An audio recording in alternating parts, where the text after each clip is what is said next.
আসসালামু আলাইকুম বিসমিল্লাহির রহমানির রহিম সূরা ফাতির আয়াত ৩২। অতঃপর সেই কিতাবটির উত্তরাধিকারী করেছি আমি আমার বান্দাদের মধ্যে হতে যাদেরকে বেছে নিয়েছি। অতঃপর তাদের কতক নিজেদের প্রতি অত্যাচার করেছে, আর কতক মধ্যপন্থী, তাদের কতক আল্লাহর নির্দেশে সৎ কাজে আগ্রহী। এটাই মানুষের প্রতি আল্লাহর সবই বড় দয়া। স্থানীয় জান্নাতে তারা প্রবেশ করবে, যেখানে তাদেরকে স্বর্ণ ও মুক্তার খঞ্জনে অলঙ্কৃত করা হবে, যেখানে তাদের পোশাক হবে রেশমের। আর তারা বলবে, যাবতীয় প্রশংসা আল্লাহর, যিনি আমাদের দুঃখ কষ্ট দূর করে দিয়েছেন। আমাদের প্রতিপালক অবশ্যই পরম ক্ষমাশীল, ভালো কাজের বড়ই মর্যাদাকারী, যিনি স্বর্গীয় অনুগ্রহে আমাদেরকে স্থায়ী আবাস দান করেছে। সেখানে গ্যাস আমাদেরকে স্পর্শ করে না, ক্লান্তিও আমাদেরকে স্পর্শ করে না। আর যারা কুফরি করে তাদের জন্য আছে জাহান্নামের আগুন। তাদের জন্য কোনো সময় নির্ধারিত করা হবে না, যে তারা নির্ধারিত সময় আসলে মরে যাবে, আর তাদের থেকে শাস্তিও কমানো হবে না।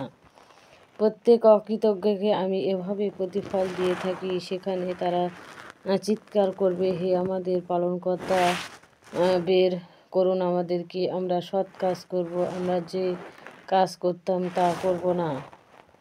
আমি কি তোমাদেরকে এতটা বয়স দিইনি যে তখন কেউ নসিহত গ্রহণ করতে চাইলে নসিহত গ্রহণ করতে পারতে, আর তোমাদের কাছে সতর্ককারীও এসেছিল?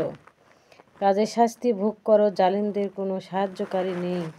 আল্লাহ আসমান জমিনের অদৃশ্য বিষয় সম্পর্কে অবগত। অন্তরে যা আছে সে সম্পর্কে তিনি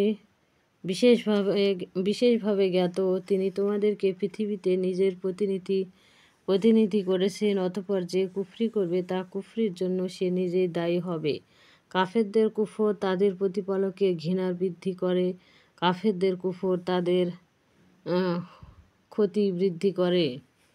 বলো, তোমরা কি তোমাদের শরীকদের দেখছো? আল্লাহর পরিবর্তে তোমরা যাদেরকে ডেকে থাকো, তারা পৃথিবীতে কি সৃষ্টি করেছে তা আমাকে দেখাও। কিংবা আকাশমণ্ডলীতে তাদের কোনো শরিকানা আছে কি? কিংবা আমি কি তাদেরকে কোনো কিতাব দিয়েছি যাদেরকে কোনো সুস্পষ্ট প্রমাণের উপর তারা আছে? বরং সীমা লঙ্ঘনকারীরা একে অপরকে প্রতারণামূলক ওরা দায়ী থাকে। আল্লাহই আসমান ও জমিনকে স্থির রাখেন যাতে দুটো ঢলে না যায়। এই দুটো যদি ঢলে যায় তাহলে কিন্তু তিনি ছাড়া কে এই দুটোটিকে স্থির রাখবে? তিনি পরম সহিষ্ণু ও পরম ক্ষমাশীল। আর তারা অর্থাৎ মক্কার মুশরিকরা শক্তভাবে কসম খেয়ে বলতো যে তাদের কাছে সতর্ককারী আসলে তারা অন্য যে কোনো সম্প্রদায়ের চেয়ে অবশ্যই সৎ পথের অধিক অনুসারী হয়ে যাবে। কিন্তু তাদের কাছে যখন সতর্ককারী আসলো তা বাড়িয়ে দুর্বল তাদের ঘৃণা, জমিনে উদ্ধত আচরণ, কুচক্রান্ত তাকে ঘিরে ধরবে যে তারা করবে। তাহলে তারা কি তাদের পূর্ববর্তীদের উপর আল্লাহর পক্ষ হতে যে বিধান প্রয়োগ করা হয়েছে তারাই অপেক্ষা করেছে? তুমি আল্লাহর বিধান কখনো কোনো পরিবর্তন পাবে না, তুমি আল্লাহর বিধানে কখনো কোনো ব্যতিক্রম পাবে না। তারা কি পৃথিবীতে ভ্রমণ করে না? তাহলে দেখতো তাদের পূর্ববর্তীদের পরিণাম কি হয়েছিল। তারা তো শক্তিতে ছিল এদের চেয়েও শক্তিশালী। আসমান ও জমিনে কোনো কিছু আল্লাহকে অপারগ করতে পারে না। তিনি সর্বজ্ঞাতা, সকল শক্তির অধিকারী। আল্লাহ মানুষকে তার কৃতকর্মের জন্য পাকড়াও করতে চাইলে ভূপৃষ্ঠের একটি প্রাণীও রেহাই দিত না, কিন্তু তিনি তাদের জন্য একটা নির্ধারিত কাল পর্যন্ত সময় বিলম্বিত করেন। অথবা তাদের সেই নির্ধারিত সময় যখন এসে যায় তখন আল্লাহর ফয়সালা কার্যকরী হতে এক মুহূর্তও বিলম্ব ঘটে না, কারণ আল্লাহ প্রতিটি মুহূর্তে তার বান্দাদের পর্যবেক্ষণকারী।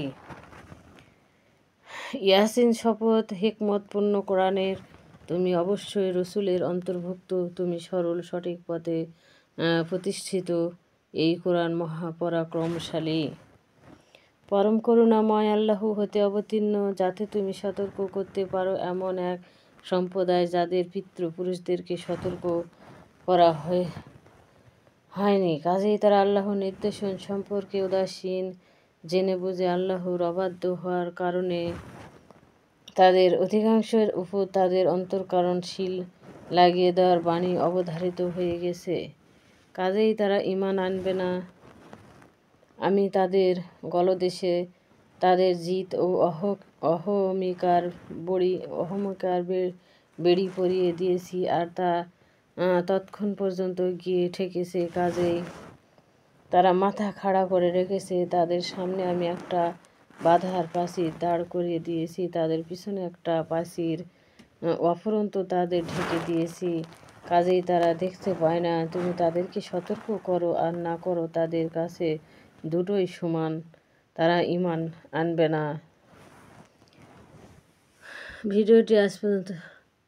ভিডিওটি এ পর্যন্ত শেষ। আসসালামু আলাইকুম ওয়া রাহমাতুল্লাহি ওয়া বারাকাতুহু।